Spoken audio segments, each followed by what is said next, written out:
नमस्कार दोस्तों। टेक्नीशियन के लिए एक और प्रैक्टिस सेट लेकर हम आपके सामने उपस्थित हैं, जो कि बीएसपीसीएल के लिए हम प्रैक्टिस सेट करा रहे हैं। लेकिन ये मत सोचेगा कि यह एमपी में नहीं आएगा। 15 दिन बाद जो मध्य प्रदेश का एग्जाम होने वाला है, उसके लिए भी बहुत इंपॉर्टेंट है। चाहे जेई के लिए भी जो क्वेश्चन लिया गया है, अच्छा लेवल का क्वेश्चन लिया गया है, जो टीजी2 और जेई दोनों में कॉमन क्वेश्चन जो देखने को मिलता है, वही सब क्वेश्चन लिया गया है। तो चलिए देखते हैं क्या है आज का पहला क्वेश्चन। दिया है कि 10 केवीए ऑटो ट्रांसफार्मर में, बहुत बच्चे कमेंट करते थे कि सर क्वेश्चन से थोड़ा साइड हट जाया करिए, तो ठीक है, हम ये भी अब आपका समस्या दूर कर देंगे।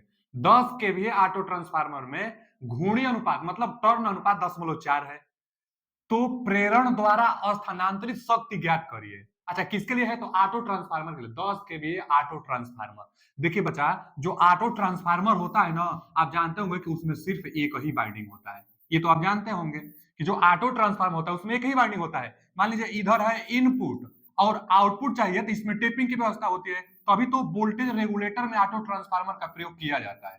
तो यह हो गया आउटपुट टेपिंग। अब जितना वोल्टेज कम बेसी चाहिए, इसको ऊपर नीचे करते रहिए, वोल्टेज का यहाँ पर जितना चाहिए आपको कम बेसी मिलता रहेगा। अच्छा, यह ऑटो जो ट्रांसफार्मर है, एक ही वाइंडिंग से इनपुट आउटपुट होता है, तो इसमें जो इलेक्ट्रिकल का पावर ट्रांसफर होता है ना, दो प्रकार से होता है। एक तो इलेक्ट्रिकली भी पावर, जैसे एक ही बाइंडिंग है तो जो जो जो भी धारा आएगी, वही धारा तो एकदम इनपुट वाली जो बाइंडिंग है उसके लिए भी, जो आउटपुट वाली बाइंडिंग है उसके लिए भी एकदम इलेक्ट्रिकली कनेक्टेड है, वही धारा से कनेक्टेड है, तो इलेक्ट्रिकली भी कनेक्टेड है। आप मैग्नेटिकली मतलब कि जो मैग्नेटिक फील्ड लाइंस है, जो फ्लक्स है, वही फ्लक्स तो इसके लिए भी है, तो फ्लक्स भी लिंक कर रहा है। तो इंडक्टिवली, इंडक्टिव मतलब जो प्रेरण से उत्पन्न होता है, तो इंडक्टिवली भी यह अटैच होता है और इलेक्ट्रिकली भी अटैच होता है ऑटो ट्रांसफार्मर। जबकि जो टू बाइंडिंग ट्रांसफार्मर होता है, टू बाइंडिंग ट्रांसफार्मर में क्या होता है बच्चा? टू बाइंडिंग में एक इधर बाइंडिंग एक इधर बाइंडिंग, तो इलेक्ट्रिकली नहीं कनेक्टेड होता है, बस मैग्नेटिकली कनेक्टेड होता है। तो टू बाइंडिंग में जो पावर का ट्रांसफर होता है मैग्नेटिकली होता है। मैग्नेटिकली को हम लोग इंडक्टिव कह सकते हैं, इलेक्ट्रिकली नहीं होता है। इसमें इलेक्ट्रिकली मैकेनिकली दोनों होता है, और दोनों के लिए फॉर्मूला आता है। फॉर्मूला भी कई बार पूछ लेगा, नहीं तो यहाँ न्यूमेरिकल पूछा है। फॉर्मूला क्या होता है कि यदि इलेक्ट्रिकली इलेक्ट्रिकली अच्छा, इलेक्ट्रिकली जो होता है ना बच्चा, इलेक्ट्रिकली इसी को कंडक्टिवली भी कहा जा सकता है। कंडक्टिव मतलब का, कंडक्टिव मतलब जो धारा प्रवाहित होती है। इलेक्ट्रिकली चाहे कंडक्टिवली जो पावर ट्रांसफर होता है के गुणे इनपुट रेटिंग, जो इनपुट रेटिंग होगी, जो इनपुट रेटिंग होगा, के गुणे इनपुट कर दीजिए। अच्छा सा लिख देते हैं, नोट डाउन कर लीजिएगा, फॉर्मूला भी कई बार पूछ लेता है। तो क्या होता है? के गुणे इनपुट पावर। चलिए, के गुणे इनपुट पावर इलेक्ट्रिकली, एक और पावर ना इलेक्ट्रिकली के अलावा एक इंडक्टिवली भी होता है। तो इंडक्टिवली चाहे मैग्नेटिकली इसको कह सकता है, तो इंडक्टिवली, इंडक्टिवली चाहे मैग्नेटिकली इसी को कह सकता है मैग्नेटिकली।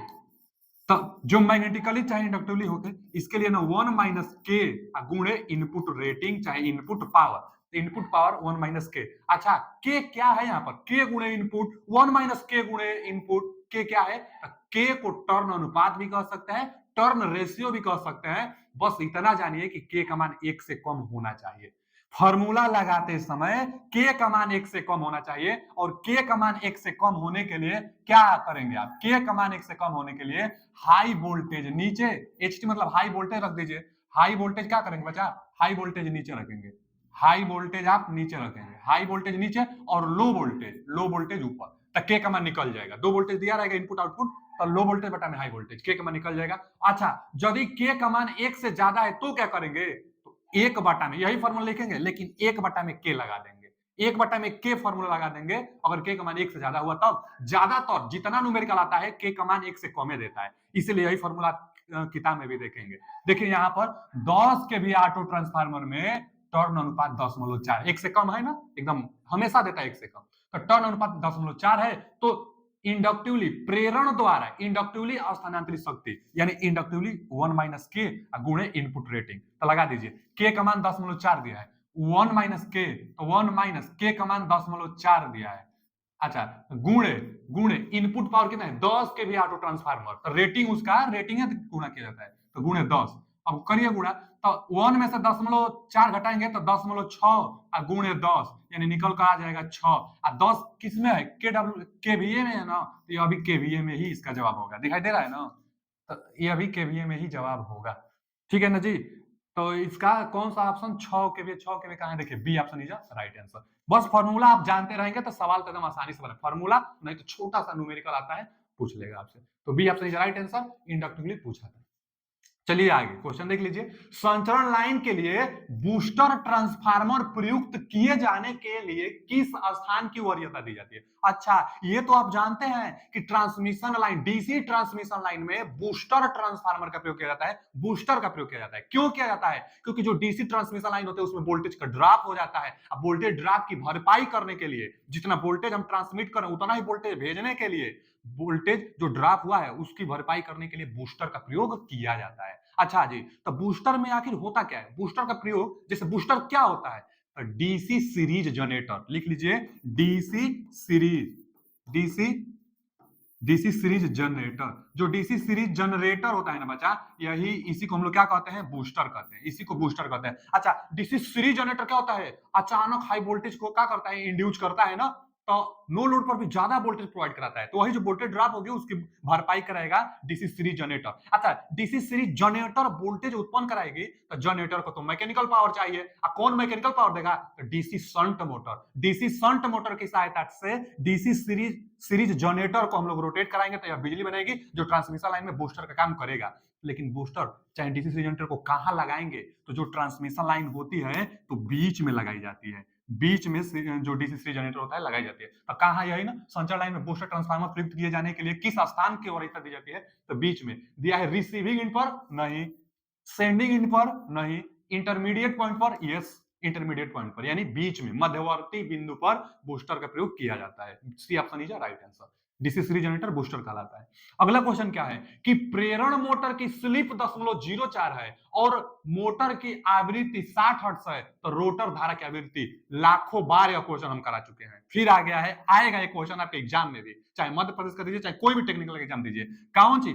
कई बार रिलेशन ट्रिक में पूछता है कि जो रोटर की फ्रीक्वेंसी होगी वह स्लिप गुना होता है सप्लाई फ्रीक्वेंसी का। सप्लाई फ्रीक्वेंसी का स्लिप गुना करेंगे तो रोटर की फ्रीक्वेंसी आपको मिलेगी। एकदम सब कुछ दिया है, बस रख दीजिए। देखिए ना, पूछा है रोटर आवृत्ति, रोटर की आवृत्ति आपसे पूछा है, यही पूछा है। स्लिप दिया है 0.04, फ्रीक्वेंसी दिया है 60 हर्ट्ज, तो 60 हर्ट्ज का यहाँ पर गुना कर देंगे। तो देखिए, एक जीरो से यह 0.1 आगे आएगा, 0.4 है, और 0.4 का 6 में गुणा करेंगे तो 6 चौक का 24, और 0.4 यानी एक अंक पर, तो 2.4 hertz, 2.4 hertz. C option is right answer. चलिए आगे चलते हैं। अगला क्वेश्चन क्या है कि स्टेटर तुल्यकालिक चाल और रोटर चाल के मध्य में अंतर को क्या कहा जाता है? के माध्यम में अंतर को क्या कहा जाता है? अच्छा जी, पूछा है स्टेटर सिंक्रोनस स्पीड। स्टेटर में जो मैग्नेटिक फील्ड लाइंस रोटेट करती है वह सिंक्रोनस स्पीड से ही रोटेट करती है। जो इंडक्शन मोटर होता है ना, इंडक्शन के लिए पूछा होगा ना, पूछा है कि स्टेटर सिंक्रोनस स्पीड और रोटर चाल के मध्य के अंतर को क्या कहा जाता है? अच्छा ठीक है, जो स्टेटर होता है, स्टेटर पर आप जो आप सप्लाई देते हैं, जो रोटेटिंग मैग्नेटिक फील्ड बनता है वह सिंक्रोनस स्पीड से बनता है। और वही जो रोटर होता है, रोटर पर जाकर कट करता है, तो रोटर भी कुछ स्पीड से घूमता है ना इंडक्शन मोटर में, तो रोटर जिस स्पीड से घूमता है उसको हम लोग एनआर कहते हैं। वही पूछा है कि स्टेटर का सिंक्रोनस स्पीड और रोटर की चाल के अंतर को क्या कहेंगे? इनके अंतर को क्या कहेंगे? तो बच्चा स्लिप स्पीड कहा जाता है। स्लिप स्पीड, स्लिप स्पीड को एनएस भी दिया जाता है, S S N, slip speed, slip speed नहीं तो हिंदी में लिख देता है कि स्लिप स्पीड बराबर एनएस माइनस एनआर। यहीं से तो निकल कर आता है इस स्लिप का फॉर्मूला। स्लिप का फॉर्मूला क्या आता है? एनएस माइनस एनआर बटा में एनएस आता है, स्लिप का फॉर्मूला। तो स्लिप स्पीड बोला जाता है इसको, slip speed, NS minus NR को slip speed, slip speed. C option is right answer. चलिए आगे चलते हैं। अगला क्वेश्चन क्या है कि तीन प्रेरण मोटर, तीन प्रेरणी मोटर मतलब थ्री फेज इंडक्शन मोटर, ठीक है जी, थ्री फेज इंडक्शन मोटर में अधिकतम बलाघूर्ण किसके व्युत्क्रमानुपाती होता है? अच्छा, मैक्सिमम टार्क किसके व्युत्क्रमानुपाती होता है? अच्छा क्वेश्चन है, देख लीजिए पहले फॉर्मूला। टार्क के लिए फॉर्मूला क्या निकल कर आता है? जो टार्क होता है उसके लिए फॉर्मूला क्या आता है? तो टी बराबर, एक तो कांस्टेंट रहेगा, स्लिप रहेगा, E2 चाहे सेकेंडरी साइड के वोल्टेज के वर्ग रहेगा। कई बार टार्क पूछ लेता है, टार्क वोल्टेज के वर्ग के अनुक्रमानुपाती होता है, ये भी जानते रहिएगा। अच्छा, यहाँ पर रोटर का रेजिस्टेंस R2 बटा में R2 का वर्ग, यहाँ पर S इंटू X2 का होल वर्ग, यही टार्क के लिए फॉर्मूला होता है। यहाँ से रिलेशन कई बार आता है, अब मैक्सिमम टार्क के लिए पूछा है। हम जानते हैं मैक्सिमम टार्क तभी होगा जब रोटर का रेजिस्टेंस स्लिप गुना रोटर के रिएक्टेंस के बराबर हो जाता है। यह शर्त भी है, यहीं से तो एस बराबर आप निकालते हैं R2 बटा में X2, R2 बटा में X2, यहीं से निकालते हैं ना आप। तो जब जब R2 और X2 दोनों बराबर हो जाता है, स्लिप का मान एक आता है, स्टील कहलाता है। तो R2 जब SX2 के बराबर होगी तो मैक्सिमम टार्क होगा। यह क्या है, मैक्सिमम टार्क के लिए शर्त है, मैक्सिमम टार्क के लिए यही शर्त है। अब मैक्सिमम टार्क किस पर निर्भर करेगा ये पूछा है, तो क्या करिए ना आप कि SX2 जो है वहां R2 आप रख सकते हैं, तो R2 रखेंगे। देखिए ध्यान से देखिएगा, हल नहीं करें हम, सीधा समझा रहे हैं, ध्यान से देखिए। जब SX2 की जगह पर आप R2 रखेंगे तो R2 का वर्ग होगा, R2 का वर्ग एक पहले से है, R2 का वर्ग एक यहाँ पर, यानी 2R2 का वर्ग निकलेगा, ऊपर एक R2 है, तो 2R2 का वर्ग में से एक R2 घटा देंगे, कट जाएगा ना, तो 2R2 बचेगा। देखिए क्या बच गया, हम लिख दे रहे हैं मैक्सिमम टार्क के लिए, यहाँ मैक्सिमम लिख दे रहे हैं। मैक्सिमम टार्क के लिए के कांस्टेंट है उसको छोड़िए, एस है, चलिए एस को लिख दीजिए, E2 है, E2 को लिख दीजिए, R2 यहां पर है, यहाँ 2R2 का वर्ग होगा, जब R2 यहां रख देंगे तो 2R2 का वर्ग, एक R2 से एक R2 कट जाएगा, ऊपर का R2 कट गया है, नीचे 2R2 केवल बचेगा, 2R2 केवल यही बचेगा। अच्छा जी, अब हम चाहते हैं ना कि R2 को भी हटा दें, यहां से R2 की जगह पर SX2 लिख सकते हैं, तो यहां लिख देंगे SX2। देखिए थोड़ा सा ऊपर कर ले रहे हैं, ठीक है ना जी, रख दीजिए यहाँ पे, यहाँ पर रख दीजिए। देखिए के है पहले से, एस है, E2 का वर्ग है, यहाँ पर 2 है, R2 की जगह पर हम क्या लिख सकते हैं, SX2 लिख सकते हैं। स्लिप से स्लिप कटाने के लिए ही हम लिखे हैं, कहा निकल कर आ गया, जो टार्क है, के तो कांस्टेंट है, के को हटाइए, E2 का वर्ग है और बटा में 2x2 है, तो बटा में 2x2 है, कुल मिला जुलाकर जो मैक्सिमम टार्क होगा रिएक्टेंस के व्युत्क्रमानुपाती, X2 रिएक्टेंस है, तो टार्क रिएक्टेंस के व्युत्क्रमानुपाती निकल कर आएगा। स्टेटर वोल्टेज किसके व्युत्क्रमानुपाती पूछा है, अब व्युत्क्रमानुपाती वोल्टेज के व्युत्क्रमानुपाती नहीं है, वोल्टेज के तो अनुक्रमानुपाती है ना जी, तो पहला गलत। स्पीड के, स्पीड तो इसमें है, ये नहीं है, गलत। रोटर रिएक्टेंस यही सही है, यही सही है, रोटर रिएक्टेंस के व्युत्क्रमानुपाती है three phase induction motor. Rotor reactance, C option is right answer. यहां पर आप देख सकते हैं बहुत बार यह पूछ लेता है, टार के लिए फॉर्मूला था। अगला क्वेश्चन क्या है कि सिंक्रोनस मोटर को इंडक्शन मोटर के रूप में आरंभ करते समय क्षेत्र बाइंडिंग को क्या किया जाता है। सिंक्रोनस मोटर आप जानते हैं कि सेल्फ स्टार्टेड नहीं होता है, नहीं ना होता है, सिंक्रोनस मोटर सेल्फ स्टार्टेड नहीं होता है, लेकिन उसको स्टार्ट कैसे किया जाता है, तो pony motor external prime mover की सहायता से स्टार्ट किया जाता है। अच्छा, एक और तरीका होता है कि जो सिंक्रोनस मोटर होता है, अच्छा जी, जब आप सप्लाई देते हैं स्टेटर पर आप सप्लाई देते हैं और रोटर पर ना एक्साइटेशन आप देते हैं, तो एक्साइटेशन जब देते हैं ना तो स्टार्टिंग टाइम में इसको ना रोटर को शॉर्ट सर्किट करके इंडक्शन मोटर की तरह स्टार्ट की जाती है। कैसे इंडक्शन मोटर स्टार्ट होता है, इंडक्शन मोटर स्क्वायरल केज और स्लिप रिंग टाइप का होता है, तो स्क्वायरल केज को देखिए आप, तो क्या होता है उसमें बार लगा होता है, इंड रिंग की सहायता से वो शॉर्ट सर्किट होता है, तो जो रोटर होगा इंडक्शन मोटर का जो रोटर होता है वो शॉर्ट सर्किटेड होता है, और सप्लाई आप देते हैं, मैग्नेटिक फील्ड बनता है, अब मैग्नेटिक फील्ड में magnetic field induction mutual inductance के कारण, जैसे इंडक्शन मोटर ट्रांसफार्मर की तरह ही बिहेवियर करता है ना, उसी तरह जैसे यहां से आप सप्लाई स्टेटर पर आप देते हैं, मैग्नेटिक फील्ड बनता है, म्यूचुअल इंडक्टेंस के कारण इस पर भी एक ईएमएफ बनता है, ईएमएफ बनने से बल लगता है, बल लगने से रोटेट करने लगता है, तो स्टार्टिंग में इंडक्शन मोटर की तरह शॉर्ट सर्किट रहेगा तभी स्टार्ट होगा। उसी तरह सिंक्रोनस मोटर होता है, सिंक्रोनस मोटर डीसी एक्साइटेशन होता है, लेकिन स्टार्टिंग में ना शॉर्ट सर्किटेड होता है, ताकि ताकि इंडक्शन मोटर की तरह तो पहले स्टार्ट हो, उसके बाद एक्साइटेशन देकर मैग्नेटिक लॉक करा देंगे, फिर सिंक्रोनस स्पीड से रोटेट होने लगेगा। तो स्टार्टिंग में शॉर्ट सर्किट होता है, बहुत रेजिस्टेंस कम होना चाहिए। तो पूछा है सिंक्रोनस मोटर को इंडक्शन मोटर के रूप में प्रारंभ करते समय क्षेत्र बाइंडिंग को क्या करेंगे, तो ओपन करेंगे, नहीं ओपन करेंगे तो स्टार्ट नहीं होगा, शॉर्ट सर्किट करेंगे, वो भी लो रेजिस्टेंस होना चाहिए, तो B option is right answer. Short circuit रहेगा तभी इंडक्शन की तरह स्टार्ट हो जाएगा, और उसके बाद एक्साइटेशन देकर मैग्नेटिक लॉक करा देंगे तो सिंक्रोनस स्पीड से रोटेट करने लगेगा। तो B option is right answer, कम प्रतिरोध के द्वारा शॉर्ट सर्किट आप करेंगे। अगला क्वेश्चन क्या है, क्वेश्चन देखिए, सिंक्रोनस जनरेटर द्वारा शून्य शक्ति गुणक पश्चगामी, माने जीरो पावर फैक्टर लैगिंग, पश्चगामी मतलब लैगिंग, अग्रगामी का मतलब होता है लीडिंग, तो यहाँ लैगिंग की बात कर रहा है, वो भी सिंक्रोनस जनरेटर के लिए लैगिंग की बात कर रहा है। लैगिंग भार पर दिए जाने वाले आर्मेचर रिएक्शन कैसा होगा। आर्मेचर रिएक्शन तीन प्रकार से होता है, क्रॉस मैग्नेटाइज, मैग्नेटाइज और डीमैग्नेटाइज। अच्छा जी, तो एक भी कर्व आता है सिंक्रोनस जनरेटर और सिंक्रोनस मोटर के लिए। भी कर्व आप जानते रहेंगे तो सवाल उड़ा लेंगे। भी कर्व किसके किसके बीच खींचा जाता है? आर्मेचर करंट और फील्ड करंट के बीच खींचा जाता है। भी कर्व से नाम से पता चल रहा है कि भी एक कर्व बनता है, भी टाइप का एक कर्व बनता है।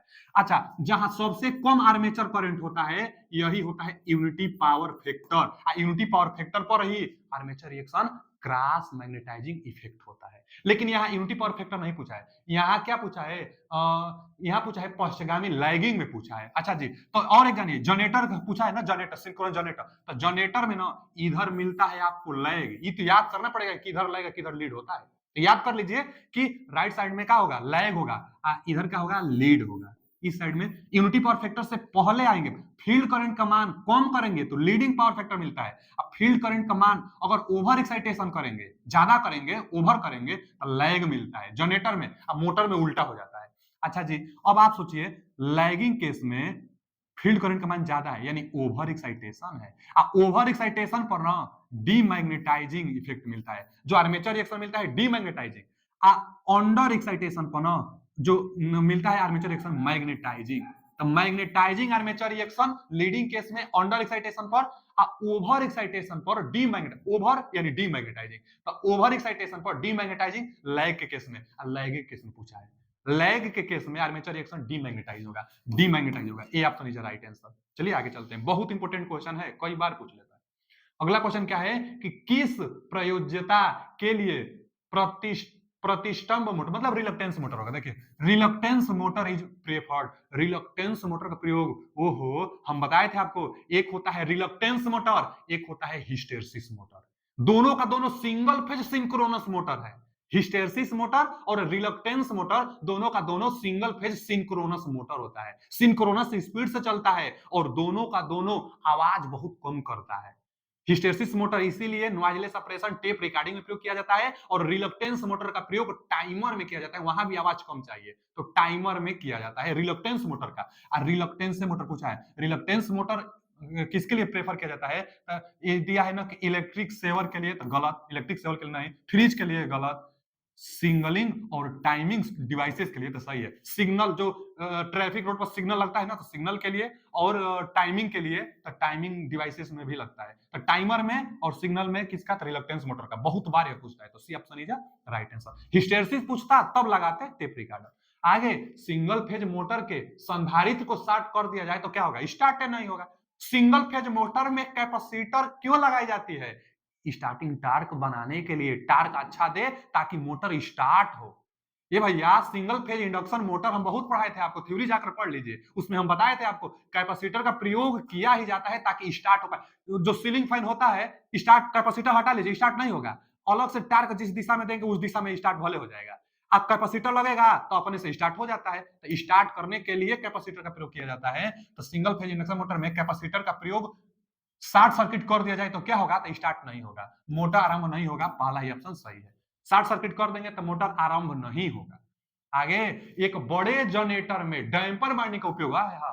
डैम्पर बाइंडिंग से क्वेश्चन पूछा है। जो डैम्पर बाइंडिंग होता है अल्टरनेटर में प्रयोग किया जाता है। और अल्टरनेटर किसको कहते हैं? सिंक्रोनस जनरेटर को अल्टरनेटर कहा जाता है। तो अल्टरनेटर में डैम्पर बाइंडिंग का प्रयोग करेंगे, और नहीं तो सिंक्रोनस मोटर में भी आप कर लेंगे। अच्छा जी, मोटर में टार्क चाहिए, मोटर में टार्क चाहिए, यानी डैम्पर बाइंडिंग स्टार्ट कराने में भूमिका निभाता है सिंक्रोनस मोटर के केस में।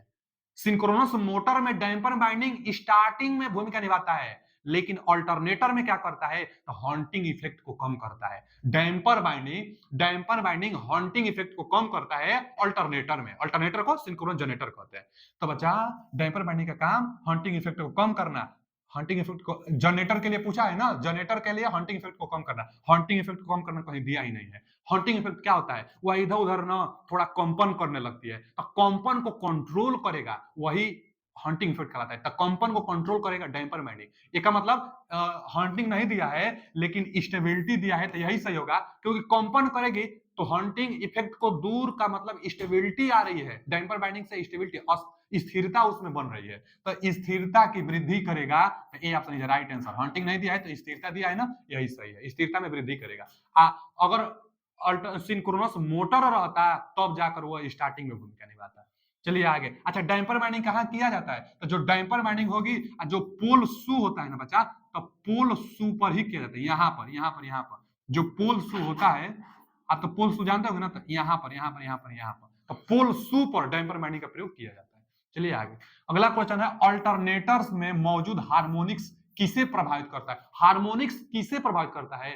तो शॉर्ट सर्किट। अच्छा, आप जानते होंगे ना कि जो बाइंडिंग पिच की जाती है वो 3 प्रकार से की जाती है। एक फुल पिच बाइंडिंग, एक शॉर्ट पिच बाइंडिंग, एक ओवर पिच बाइंडिंग। तो शॉर्ट पिच बाइंडिंग जो होता है यही हार्मोनिक्स को समाप्त करता है। और शॉर्ट पिच बाइंडिंग करने के लिए अल्फा का मान 180 बटा में nth नंबर, जिस नंबर का हार्मोनिक्स समाप्त करना चाहते हैं उस नंबर से भाग देंगे तो अल्फा का मान निकल कर आएगा। जितना अल्फा का मान निकल कर आएगा उतना आप शॉर्ट कर देंगे तो क्या होगा? हार्मोनिक्स समाप्त हो जाएगा। यह किससे निकल कर आता है? अल्फा, अल्फा क्वाइल पिच से। क्वाइल पिच, क्वाइल पिच को किससे हम लोग डिनोट करते हैं? कास अल्फा बाई 2, यही हार्मोनिक्स को कम करता है। क्वाइले पिच को हम लोग क्या कहते हैं? क्वाइल पिच, क्वाइल पिच नहीं, पिच फैक्टर इसको कहा जाता है। Pitch factor, pitch factor, pitch factor कहा जाता है।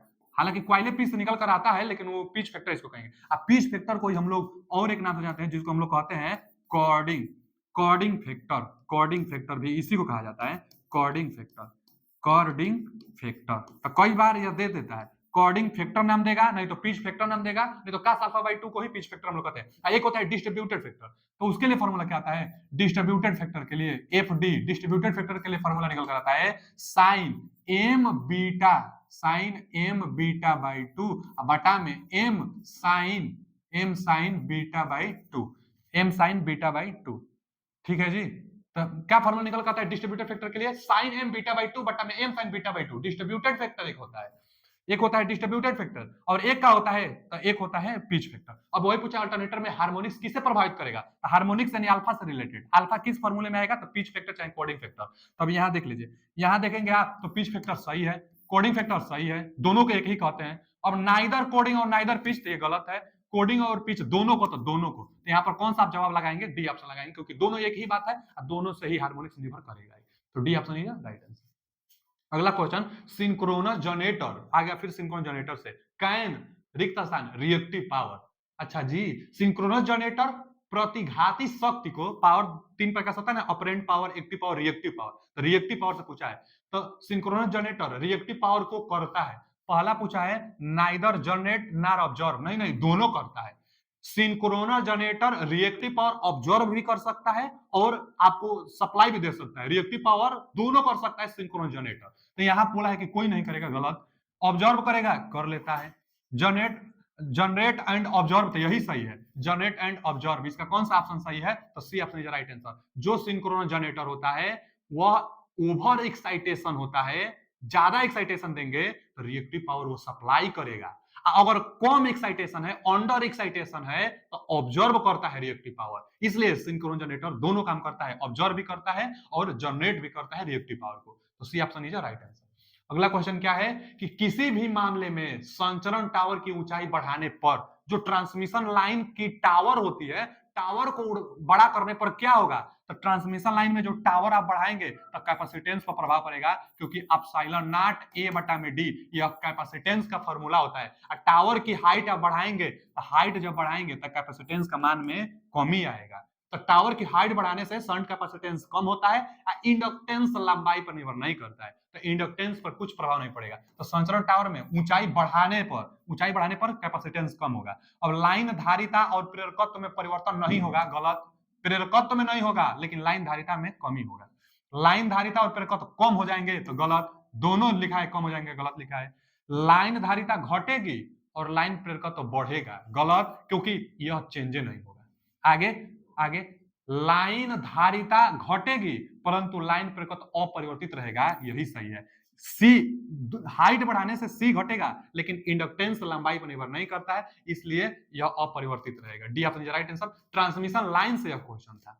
आगे संचरण लाइन फिर है। ट्रांसमिशन लाइन निम्न में से कौन से वितरण स्थिरांक होते हैं? पूछा ना, transmission line constant of which of the following distributed constant. एक ट्रांसमिशन लाइन लंप्ड पैरामीटर का होता है और एक ट्रांसमिशन लाइन डिस्ट्रीब्यूटेड पैरामीटर का होता है। Lumped parameter short transmission line और मीडियम ट्रांसमिशन लाइन होता है।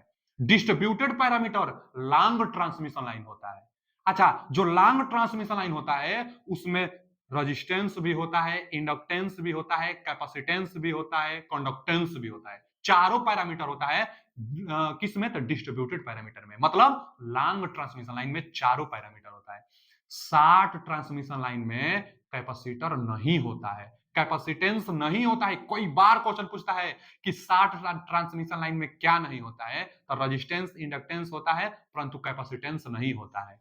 यहां पूछा है डिस्ट्रीब्यूटेड पैरामीटर, तो डिस्ट्रीब्यूटेड का मतलब लॉन्ग ट्रांसमिशन लाइन, और लॉन्ग ट्रांसमिशन लाइन में चारों पैरामीटर होता है। अब यहां दिया है रेजिस्टेंस इंडक्टेंस, ये तो शॉर्ट ट्रांसमिशन लाइन में होता है, तो गलत, क्योंकि यहाँ डिस्ट्रीब्यूटेड मतलब लॉन्ग पूछा है। इंडक्टेंस एंड शंट कैपेसिटेंस, बचा ये नहीं, शंट कैपेसिटेंस दो नहीं होगा, कैपेसिटेंस तो लॉन्ग में होगा लेकिन दो ही दिया है। अब रेजिस्टेंस और सीरीज कैपेसिटेंस गलत, यहां दिया है रेजिस्टेंस इंडक्टेंस दो, सीरीज एंड शंट कैपेसिटेंस, तो सीरीज और शंट दोनों कैपेसिटेंस होता है ना, जिसको शंट कैपेसिटेंस को हम लोग क्या कहेंगे? कंडक्टेंस, जी से दिखाएंगे, और सीरीज कैपेसिटेंस को हम लोग सी से दिखाएंगे। तो सीरीज कैपेसिटेंस और शंट कैपेसिटेंस दोनों, दो ये चारों होता है डिस्ट्रीब्यूटेड पैरामीटर अथवा लॉन्ग ट्रांसमिशन लाइन में। तो इसका कौन सा ऑप्शन? डी ऑप्शन ही राइट आंसर। अगला क्वेश्चन क्या है? लॉन्ग ट्रांसमिशन लाइन 160 किमी से ज्यादा जो होते हैं ना, उसी को लॉन्ग ट्रांसमिशन लाइन कहते हैं। आगे, अधिकांश फ्यूज किसके कारण कार्य करते हैं? तो जो फ्यूज होता है हीटिंग इफेक्ट पर काम करता है, तभी तो ज्यादा करंट होगी तो ज्यादा हीट बनेगा, ज्यादा हीट बनेगा तो गल जाएगा। तो फ्यूज किस पर काम करता है? हीटिंग इफेक्ट पर, हीटिंग इफेक्ट करंट पर। ठीक है, ए option is right answer. Fuse का प्रयोग हमेशा फेज वायर में, सीरीज में करते हैं। आगे क्या है कि जल शक्ति संयंत्र में टरबाइन का क्या कार्य है? ये बच्चा, टरबाइन, हाइड्रो पावर प्लांट में टरबाइन क्या करता है? तो पहले तो हाइड्रो पावर प्लांट में केप्लान और पेल्टन टरबाइन जो कि हाई हेड पर प्रयोग किया जाता है, और एक होता है फ्रांसिस टरबाइन ना। तो जो फ्रांसिस होता है, केप्लान होता है और पेल्टन टरबाइन होता है, टरबाइन का काम ही होता है कि मैकेनिकल एनर्जी, जैसे जो जो जल आएगी, जल टरबाइन पर गिरती है और टरबाइन पर जल के गिरने से टरबाइन रोटेट करने लगता है, यानी मैकेनिकल एनर्जी देता है टरबाइन आपको, और मैकेनिकल से तब बिजली बनती है और आपको जाकर मिलता है। तो क्या इसका जवाब होगा कि टरबाइन का कार्य क्या होता है? तो प्रोड्यूस मैकेनिकल पावर, टरबाइन पर जल गिरता है और टरबाइन मैकेनिकल पावर दे देता है, तो मैकेनिकल पावर प्रोड्यूस करता है। D option is right answer turbine के लिए। अगला क्वेश्चन क्या है कि तापीय शक्ति संयंत्र की दक्षता बढ़ती है, थर्मल पावर प्लांट की दक्षता कैसे बढ़ाएंगे? ऑप्शन से पता चलेगा। अधिक मात्रा में कोयला दहन करके, ये कोई जरूरत थोड़ी है कि खूब ज्यादा कोयला जला देंगे तो क्षमता बढ़ जाएगी, अरे लिमिट सीमा में ही बढ़ाई जाती है। आगे, जल की अधिकतम मात्रा का प्रयोग करके, ये भी गलत है। थर्मल पावर प्लांट में तो भाप जल से बनाई जाती है, तो एक लिमिट मात्रा में ही होगी। संयंत्र पर भार कम करके, लोड कम करके, ये भी गलत। लोड कम करने से एफिशिएंसी बढ़ाना है, तो लोड भी कम ना हो और एफिशिएंसी भी बढ़ जाए, ये हम लोग चाहेंगे। आगे दिया है कि use of high pressure steam, यानी भाप का उच्च दाब प्रयुक्त करके, तो हाँ, जो जल से भाप बनती है, भाप का हाई प्रेशर, इसीलिए तो सुपर कंडक्टर का प्रयोग किया जाता है, जो सुपर हीटर होता है, जो बहुत ज्यादा हीट से नमी को भी निकाल, नमी जो होगी भाप में उसको निकाल देगी। तो जो भाप का उच्च दाब होता है, हाई प्रेशर होता है स्टीम का, उसके कारण एफिशिएंसी बढ़ता है। तो D option is right answer. आज के लिए इतना ही, मिलते हैं अगले वीडियो में। अगर वीडियो अच्छा लगा हो तो लाइक जरूर करिएगा, और हर एक एग्जाम के लिए महत्वपूर्ण है, पीडीएफ पाना है तो टेलीग्राम का लिंक लगा हुआ है, उससे ज्वाइन हो जाइए। Thank you.